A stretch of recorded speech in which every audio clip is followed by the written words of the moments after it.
this round. If not, that's okay. All three of us went out to get our nails done together. No longer chipping. And we got shellac done. So I'm gonna have these for a hot minute. I love the noise shellac nails make. Because I have a lot of nail polish in my house, but I just paint it regularly. That's why it chips a lot, because I play guitar and whatnot. When I strum on the guitar, it chips. I feel like they make a different noise going like this versus with shellac. Shellac is more, it sounds just more defined and pointed.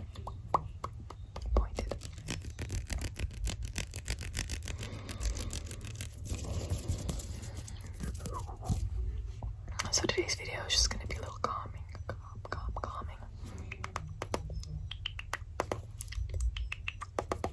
Calming video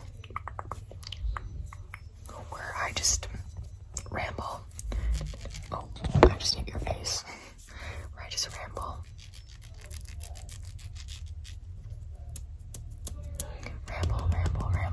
And tap on. I have one book with me today. I have my hair in a ponytail today as well. My hair used to be so long and I cut it off, and now it's so short. And it looks really thin, but that's because I have a lot of layers, so most of my hair is at the top. But this is the book I brought to tap on. Virgin. I don't know if I can say that word on YouTube. Jeffrey. I cannot pronounce his last name. A lot of people know the film. I'm pretty sure it's 1999. Directed by Sofia Coppola. Is it Coppola or Coppola? I've heard people call her dad Francis Ford Coppola or Francis Ford Coppola.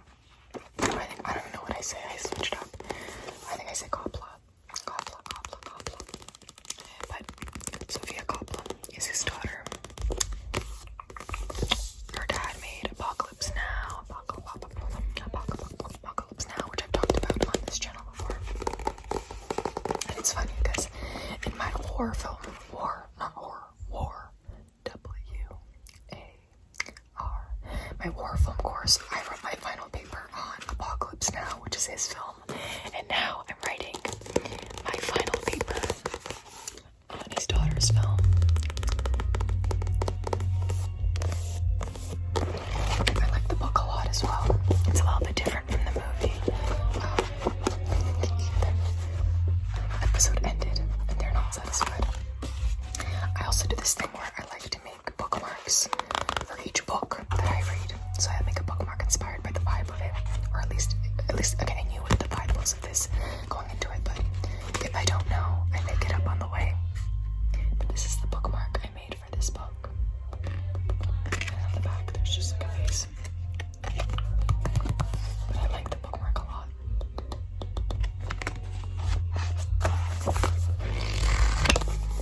But essentially, my final project, I'm not only writing about the book.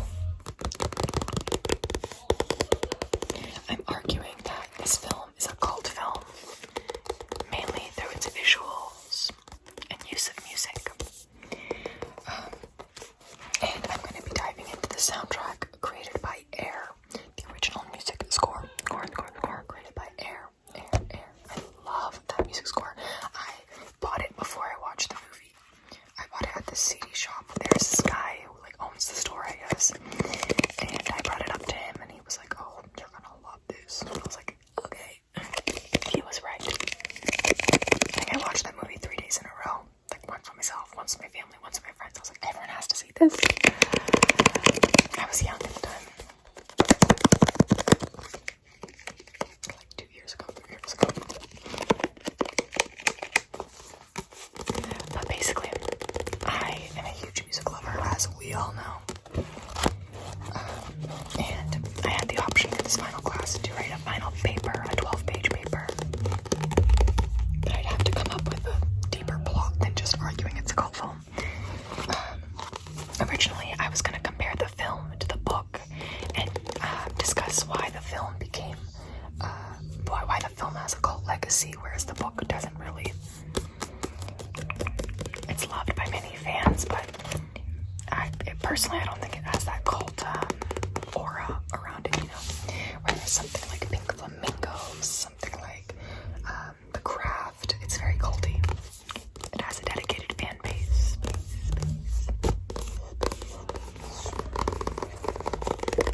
I love this book so much. I really recommend reading it. And it's so easy to read. I restarted it, and I'm already this far in, and it was just a little faster. Okay, it doesn't actually look like I'm that far. I'm on page 60 and I just started. Like, it flies by. But anyways, yeah, if I was to write the 12-page paper, I would compare the book to the film and talk about the differences of it and why the film was kind of received as a cult piece of media, whereas the book was not. And I was interested in comparing the differences between which themes Sofia Coppola kind of emphasized and which themes Jeffrey decided to include that she didn't want to put into the film. Overall, just compare and contrast. But we had option B for the final project, and that was more on the creative side, where you could create your own paratext surrounding a cult film. And if you don't know what a paratext is, it's basically anything that surrounds the film but isn't the film itself. So that could mean movie trailers, that could mean posters, that could even mean fan-made edits, or those like Etsy merch, those kinds of things, fan-made stickers, even works that were inspired by a certain film, or it doesn't have to be a film, it could be a book as well, any sort of text. But my favorite paratext is the soundtrack to the film. I wrote about the Twin Peaks soundtrack before, and basically, since obviously I love the Air soundtrack for this film, and the option B, I forgot, okay, I'm running out of time, but I need to calm down. I'm not running ahead of time, I'm just jumping ahead of myself, that's what I'm trying to say. Basically, my favorite paratext, as I mentioned, is the music soundtrack, or the music score. And option B, instead of writing a 12-page paper, would be to create your own paratext and then only write a 6-page paper. So it cuts the project in half. And I always choose the paper options for every project because in war film, for example, I didn't know what the heck I was supposed to do creatively. She was like, oh, you can make a website, you can do interviews, and I didn't really care about war film that much. I liked watching and learning, but in terms of writing papers, putting in effort wasn't the top of my priorities by any means. But this film course I really like, so I wanted to kind of try my hand at a creative project. So I decided to make my own paratext, which is a song inspired by the Virgin. I was gonna say the Virgin. I was gonna say it out loud, but I can't say that word on YouTube. The Virgin soundtrack, music score by Air.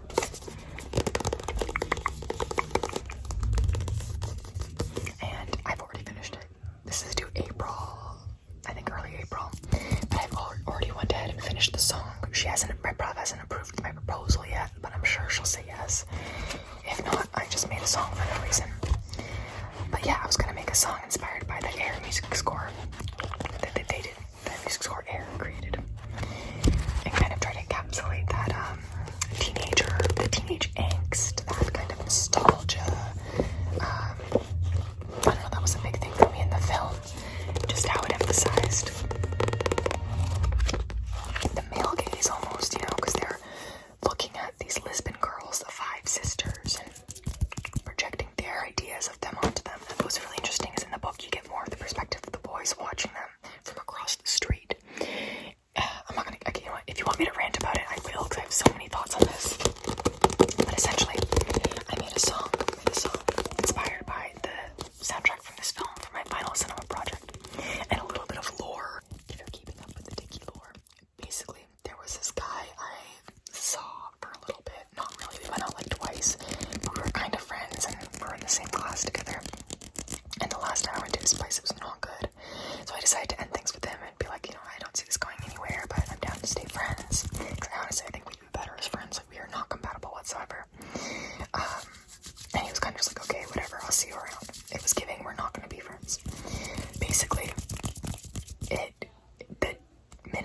texted him around lunchtime. This man downloaded Hinge and opened up a new dating profile the minute I sent him that message. And how I know this is because my friend called me when she saw him, and his profile had the little new year thing, and she's on Hinge like every day, so we would have seen him if he already had this. But it doesn't matter. Basically, his profile, there's, you know, you can do like voice prompts. His tag was like, oh, are you a dog person? Because ... and it was his voice. And he was barking.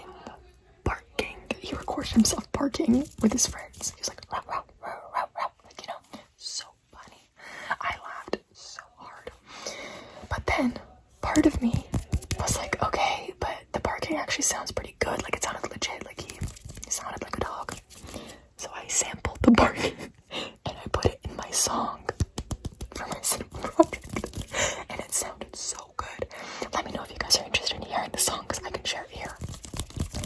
But basically, I really liked how the barking sounded, and it kind of was super complete to me, because I feel like this song is it's inspired by the film. And if you've seen it, you know. The whole point is just basically like, it's this whole idea of, I don't know, but this is a very complex film, but what sticks to me the most, if I had to pick one thing, is how nobody ever got to know the Lisbon sisters. They were just watching them from afar and imagining what they were like and projecting their ideas onto them, and nobody actually cared about what they were into, who they were for real. And that's how I kind of felt around this guy. Like, you know, he would call me weird all the time as a joke, but I think he just wanted me to be weird. So he's like projecting his idea of me onto me, you know. And he never really wanted to listen to what I liked to do. You know what I mean? So I was like, it's kind of perfect that his barking is now in my song. Anyways, but like, I'm still chill with him. Like, I don't have beef. Like, he did call me trash. We're gonna overlook that, because at this point I just find it hilarious. But anyways, now I had a moral dilemma, because I loved the barking, but I'm not someone who likes doing things without consent. I find it very important, obviously, as we all should. And I didn't want to submit this to my prof, because it is his voice, and I didn't ask him if I'm allowed to use it. Technically, he put it on Hinge, so it's like public, but he's my friend, I guess. You know, I didn't want to do him like that. But everyone around me told me it was so weird to ask him if I could use it in the song, which in hindsight, yes, maybe a little bit weird, but I don't care. So I texted him. I was like, hey, remember me? No, I'm kidding. I kind of was just like, hey, very, very weird request, but... And then I explained my whole project. I was like, I'm making a song or composing a song, and I stumbled across, because my friend didn't want me to tell him that she sent it to me. So I was like, I stumbled across you barking on your profile, and I sampled it, and it sounded really good. So permission to use it, and I did like the hand emoji. And then I sent him the song, and I was like, in case you want to review it or anything. And then I added another text, just being like, if you find this too odd, it's okay. No hard feelings, no pressure. I can take it out. But I really did not want to take it out because I liked it. So I was hoping, fingers crossed, that he was going to say yes, I could use him barking. And again, he called me very weird, but he laughed a lot and said, this is actually too funny. Of course you can use it. He was like, you have me giggling right now, whatever, which I guess, yes, it's a little bit odd, but he put it on there, so it's not my fault. And he listened to the song and said it's actually quite good, thank you. And I was like, thank you. Because I play guitar in it. I do a mix of like, because on GarageBand you can get those like choir voices. So I do a mix of choir voices plus my voice, and then there's his barking, obviously. Oh, it's too funny. But he said yes to me sampling it. And I think I'm actually really glad I asked him, because I feel like we left it on a weird, awkward note where I friend-zoned him. But now we're back to, I think, being chill with each other, which is good, because he is very funny.